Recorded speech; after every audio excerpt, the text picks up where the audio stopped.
अंबेडकर की विरासत का असली उत्तराधिकारी कौन?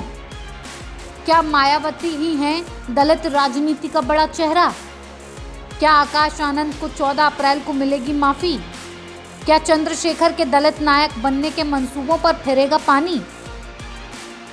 अंबेडकर जयंती 14 अप्रैल, ये तारीख हर साल आती है। हर साल दलितों की सभाएं लगती हैं, जुलूस निकलते हैं, जय भीम के नारे लगाए जाते हैं, जय अंबेडकर का उद्घोष होता है और इन सबके बीच चमक उठते हैं कुछ चेहरे जो दलितों की राजनीति का अहम चेहरा बन जाते हैं। ऐसा ही एक चेहरा मायावती का है जो काशीराम के बाद बहुजन समाज पार्टी की कमान संभाले बैठी हैं, और दूसरा चेहरा चंद्रशेखर का है जो नगीना से आज़ाद समाज पार्टी की जीत मुकर्रर कर बड़े नेता बन गए हैं।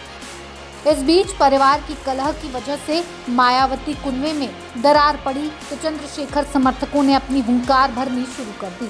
लेकिन बाबा साहेब आम्बेडकर की जयंती के मौके पर आकाश आनंद ने बड़ी समझदारी दिखाई और माफीनामा सार्वजनिक कर दिया। बीएसपी की राष्ट्रीय अध्यक्ष, यूपी की 4 बार की मुख्यमंत्री आदरणीय बहन कुमारी मायावती जी को मैं अपना दिल से एकमात्र राजनीतिक गुरु व आदर्श मानता हूँ। आज मैं ये प्रण लेता हूँ कि बहुजन समाज पार्टी के हित के लिए मैं अपने रिश्ते नातों को व खासकर अपने ससुराल वालों को कतई भी बाधा नहीं बनने दूंगा। यही नहीं बल्कि कुछ दिनों पहले किए गए अपने ट्वीट के लिए भी माफ़ी मांगता हूं, जिसकी वजह से आदरणीय बहन जी ने मुझे पार्टी से निकाल दिया है, और आगे से इस बात को सुनिश्चित करूंगा कि मैं अपने किसी भी राजनीतिक फैसले के लिए किसी भी नाते रिश्तेदार और सलाहकार की कोई सलाह मशवरा नहीं लूँगा। सिर्फ आदरणीय बहन जी के दिए गए दिशा निर्देशों का ही पालन करूंगा। पार्टी में अपने से बड़ों की व पुराने लोगों की भी पूरी इज्जत करूंगा और उनके अनुभवों से भी काफ़ी कुछ सीखूंगा। आदरणीय बहन जी से अपील है कि वो मेरी सभी गलतियों को माफ़ करके मुझे पुनः पार्टी में कार्य करने का मौका दें। इसके लिए मैं सदैव उनका आभारी रहूंगा। साथ ही अब मैं आगे ऐसी कोई भी गलती नहीं करूंगा जिससे पार्टी व आदरणीय बहन जी के आत्मसम्मान व स्वाभिमान को ठेस पहुंचे। आपको बता दें कि मायावती ने आकाश आनंद और उसके ससुर अशोक सिद्धार्थ को पार्टी विरोधी गतिविधियों के आरोप में पार्टी से निकाल दिया था। आखिर आकाश आनंद की वापसी से चंद्रशेखर के इरादों पर क्या असर होगा, ये भी बताएंगे। लेकिन उससे पहले जान लीजिए कि अंबेडकर जयंती क्यों दलित समाज का सबसे बड़ा उत्सव बन गया है।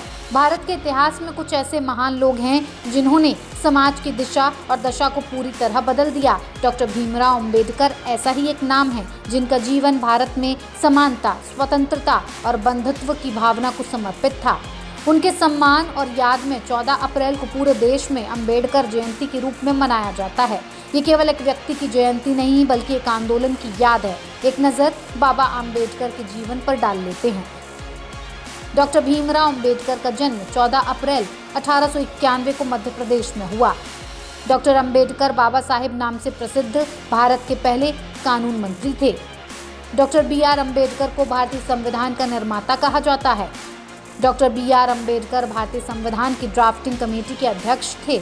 अंबेडकर ने दलितों के अधिकारों के लिए जीवन भर संघर्ष किया। अंबेडकर ने महाड़ सत्याग्रह, चावदार तालाब आंदोलन और मंदिर प्रवेश जैसे कई आंदोलन चलाए। 14 अक्टूबर 1956 में उन्होंने नागपुर में बौद्ध धर्म अपना लिया था।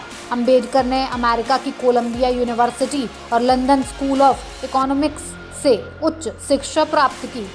वो भारत के पहले दलित व्यक्ति थे जिन्होंने विदेश जाकर PhD की डिग्री प्राप्त की। बाबा साहेब अम्बेडकर को 1990 में भारत रत्न से सम्मानित किया गया।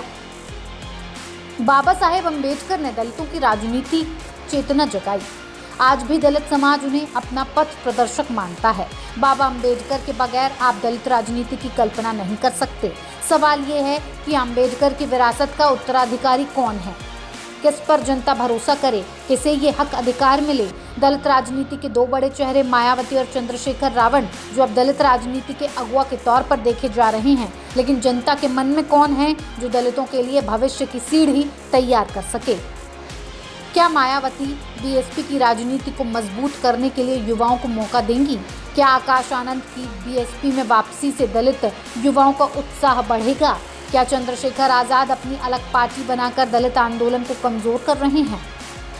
ऐसे कुछ सवाल हैं जिससे दलित राजनीति के चिंतकों को जूझना पड़ रहा है। अभी फिलहाल दलित राजनीति की धुरी तो बहन मायावती ही बनी हुई है। साल 1977 का वो पल मायावती की जिंदगी का टर्निंग पॉइंट बन गया जब काशीराम ने उनका भाषण सुना। मायावती उस वक्त 21 साल की थी और दिल्ली के एक सरकारी प्राइमरी स्कूल में पढ़ाती थी। काशीराम ने दिल्ली के कार्यक्रम में मायावती को जोरदार भाषण देते सुना और बस उनके पिता से मायावती को राजनीति में भेजने की गुजारिश की। 3 जून 1995 को मायावती उत्तर प्रदेश की सबसे युवा और दलित महिला मुख्यमंत्री बनी और 2001 में काशीराम ने उन्हें अपना उत्तराधिकारी घोषित कर दिया। एक वक्त ऐसा लग रहा था कि मायावती अपने भतीजे आकाश आनंद को अपना उत्तराधिकारी घोषित कर देंगी, लेकिन अब ये रिश्ते उलझ गए हैं। इस बीच दलितों के बीच चंद्रशेखर आजाद का नाम चर्चा में रहा है। चंद्रशेखर आजाद ने पिछले कुछ ही सालों में सोशल मीडिया से लेकर सड़क तक जबरदस्त लोकप्रियता हासिल की है। आजाद ने बहुजन राजनीति के रास्ते पर चलते हुए लगातार अपने सियासी जिम्मेदार को बढ़ाने की कोशिशें की हैं। 2022 में उन्होंने आजाद समाज पार्टी काशीराम बनाई थी। चंद्रशेखर ने 2024 के लोकसभा चुनाव में पश्चिमी उत्तर प्रदेश की नगीना लोकसभा सीट से 1.5 लाख से ज्यादा वोटों से जीत दर्ज की। आजाद समाज पार्टी ने 3 सीटों पर कुंदरकी, खैर और मीरपुर में बसपा को जबरदस्त टक्कर दी और 2 सीटों पर तो उससे अधिक वोट हासिल किए।